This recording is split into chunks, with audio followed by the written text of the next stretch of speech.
Hello friends, स्वागत है आपका हमारे यूट्यूब चैनल हिंदी हब में। आज हम लोग अर्थालंकार को पढ़ेंगे और अर्थालंकार के अंतर्गत उपमा अलंकार को देखेंगे। ठीक है, तो आइए हम लोग देखते हैं अर्थालंकार किसे कहते हैं। अर्थालंकार, इसका यदि हम विच्छेद करते हैं तो अर्थ एक साइड होता है और अलंकार एक साइड। तो जहाँ पे अर्थों से जिसकी शोभा बढ़ती है उसे हम अर्थालंकार कहते हैं। जैसे कि इसके वाक्य से ही स्पष्ट है, अर्थालंकार यानी अर्थों का ही आभूषण यानी अर्थ का ही गहना। ठीक है, तो आइए इसकी परिभाषा को हम लोग देखते हैं। जहाँ शब्दों के अर्थ से चमत्कार स्पष्ट हो वहाँ अर्थालंकार होता है। ठीक है, जहाँ पे शब्दों के अर्थ से, जहाँ पर शब्द का जो अर्थ होता है उससे काव्य की सुंदरता बढ़े, उससे चमत्कार उत्पन्न हो, तो वो अर्थालंकार कहलाता है। तो आइए हम लोग देखते हैं अर्थालंकार के अंतर्गत उपमा अलंकार की परिभाषा को।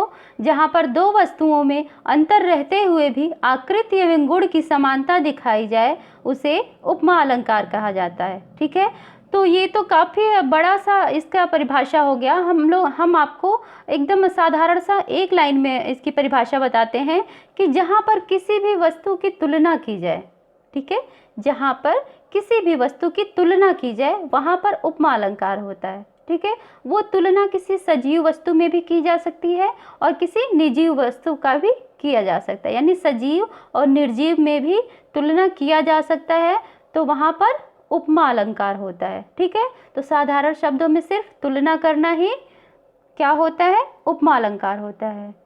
तो आइए हम लोग देखते हैं इसकी उपमा अलंकार की विस्तृत व्याख्या। दो पक्षों की तुलना करते समय उपमा के निम्न 4 तत्वों को ध्यान में रखा जाता है। आइए फिर से हम लोग देखते हैं इस लाइन को। दो पक्षों की तुलना करते समय उपमा के निम्न 4 तत्वों को ध्यान में रखा जाता है।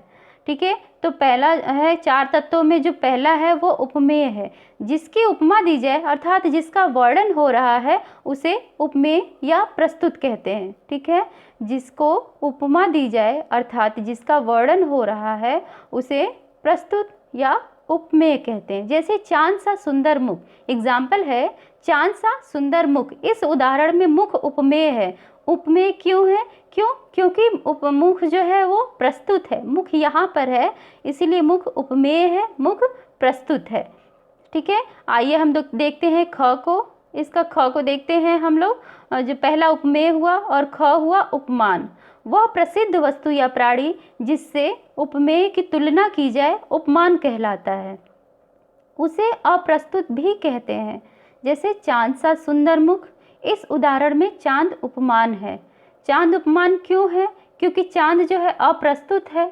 ठीक है, यहाँ पर चांद अप्रस्तुत है इसलिए यहाँ पे चांद उपमान हो गया, और मुख जो है प्रस्तुत है इसलिए ये उपमेय हो गया। ठीक है, तो एक बार फिर से हम लोग देखते हैं उपमान को। वह प्रसिद्ध वस्तु या प्राणी जिससे उपमेय की तुलना की जाए वो उपमान कहलाता है। ठीक है, उसे अप्रस्तुत भी कहते हैं।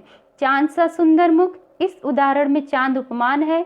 चांद उपमान इसलिए है क्योंकि चांद अप्रस्तुत है, यानी चांद यहाँ पर नहीं है, और मुख प्रस्तुत है, मुख यहाँ पर है, इसलिए मुख उपमेय है। तो आइए हम लोग ग को देखते हैं। साधारण धर्म किसे कहते हैं? उपमेय और उपमान का परस्पर समान या गुण या विशेषता व्यक्त करने वाले शब्द को साधारण धर्म कहते हैं।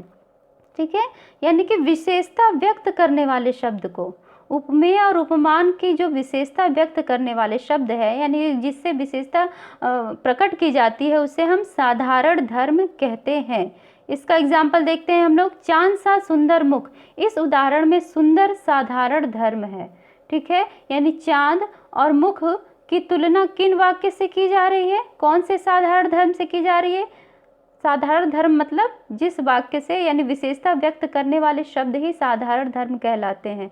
ठीक है, यानी चांद और मुख की तुलना किससे की जा रही है? चांद और मुख की विशेषता बताने वाले कौन से शब्द हैं? वो सुंदर है। ठीक है, तो यहाँ पे सुंदर जो है वो साधारण धर्म है, यानी चांद सा सुंदर मुख में सुंदर साधारण धर्म है।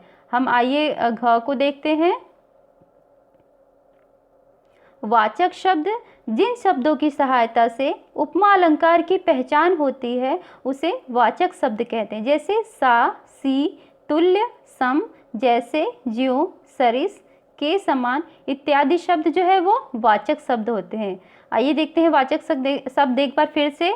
सा, सी, तुल्य, सम, ज्यों, सरिस, सरिस, के समान इत्यादि, ये सभी वाचक शब्द हैं। यानी कि किसी भी वाक्य में यानी किसी भी लाइन में यदि ये शब्द आ जाए उस लाइन के बीच में, यानी सा, सी, तुल्य, सम, जैसे, ज्यों, सरिस, के समान, तो आप लोग उसे वाचक शब्द समझिएगा और उसे उपमा अलंकार समझिएगा। ठीक है, ये सभी वाचक शब्द कहलाते हैं और ये जिस वाक्य के बीच में आते हैं तो वो वाक्य उपमा अलंकार होता है।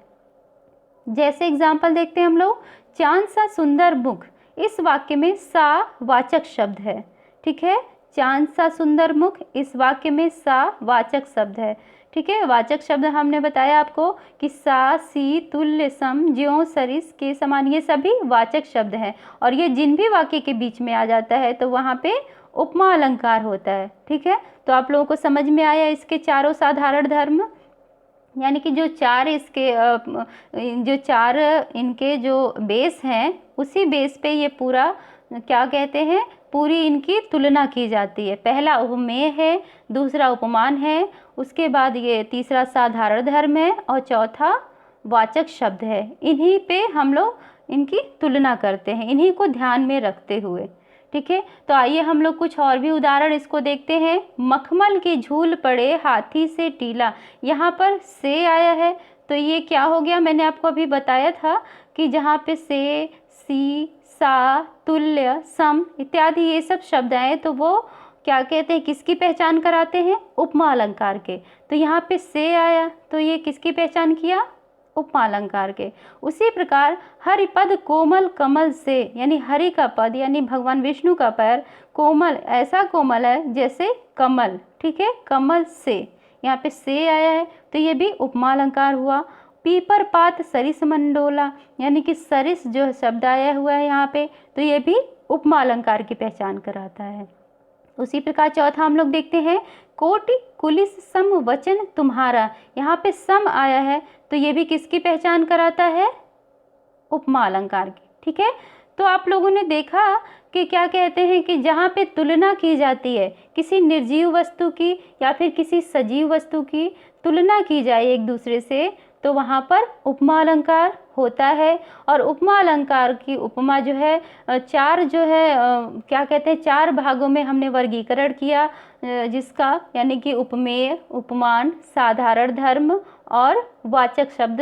इनको ध्यान में रखते हुए ही हम उसकी तुलना करते हैं तो वो होता है, ताकि क्या कहते हैं वो काफ़ी इजी हो जाता है हमें उपमा की पहचान कराना। ठीक है, तो आप लोगों ने देखा जहाँ पे से, सी, सरिस, सम, जैसे, इत्यादि शब्द आए तो वो उपमा की पहचान कराते हैं, यानी कि वो उपमा अलंकार होते हैं। ठीक है, थैंक यू।